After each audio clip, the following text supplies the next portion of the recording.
ভারত সরকারের নিষেধাজ্ঞা উপেক্ষা মার্কসের স্টারলিংকের ব্যবহার মণিপুরের মেইতেই ও কুকি সম্প্রদায়ের মধ্যে চলমান সংঘর্ষের কারণে নিরাপত্তা পরিস্থিতি নিয়ন্ত্রণে আনতে ব্যর্থ হয়ে বারবার ইন্টারনেট বন্ধ করে দেয় রাজ্য ও কেন্দ্রীয় সরকার, যা কখনো মাসের পর মাস চলতে থাকে।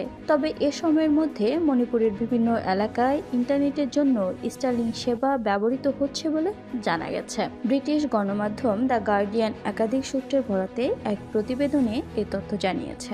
নাম প্রকাশে অনিচ্ছুক এক ব্যক্তি বলেন, তিনি একটি স্টারলিংক ডিভাইসটি ব্যবহার করতে দেখেছেন। এটি একটি বিয়ের অনুষ্ঠানের সময় যুক্তরাষ্ট্র থেকে আনা হয়েছিল। মণিপুরে কতগুলো সশস্ত্র গোষ্ঠী এই প্রযুক্তি ব্যবহার করছে তার কোনো নিশ্চিত তথ্য পাওয়া যায়নি। কুকি পক্ষের দুটি এবং মেইতেই পক্ষের একটি গোষ্ঠী দাবি করেছে তারা ইন্টারনেট অ্যাক্সেস করতে স্টারলিংক ব্যবহার করেনি। এর আগেও ভারতের ভূখণ্ডে স্টারলিংক ব্যবহার দেখা গেছে। গত ডিসেম্বর মাসে ভারতীয় কোস্ট গার্ড জানিয়েছে তার আন্দামান ও নিকোবর দ্বীপপুঞ্জের কাছে একটি নৌকায় স্টারলিংক ডিভাইস উদ্ধার করেছে, যা প্রায় ৩ বিলিয়ন মার্কিন মূল্যের মাদকদ্রব্য মেথঅ্যাম্ফেটামিন পাচারের সঙ্গে সম্পর্কিত ছিল। পুলিশ জানিয়েছে ডিভাইসটি নেভিগেশন এবং ইন্টারনেট অ্যাক্সেসের জন্য ভারতীয় জলসীমায় ব্যবহার করা হচ্ছিল এবং তারা তদন্তের সহায়তার জন্য স্টারলিংকের সঙ্গে যোগাযোগ করেছে। রাজ্যের দুটি নিরাপত্তা সংস্থার কর্মীরা জানিয়েছেন মণিপুরের সাধারণ জনগণ এবং সশস্ত্র গোষ্ঠী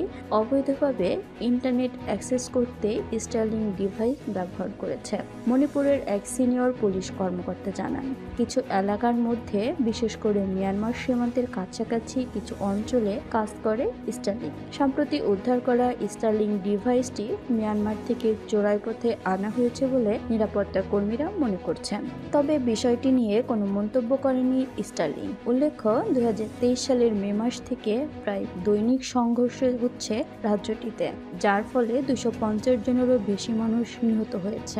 উভয় পক্ষেই সশস্ত্র গোষ্ঠী গঠন হয়েছে, যার ফলে রাজ্যটিতে জাতিগতভাবে বিভক্ত হয়ে পড়েছে।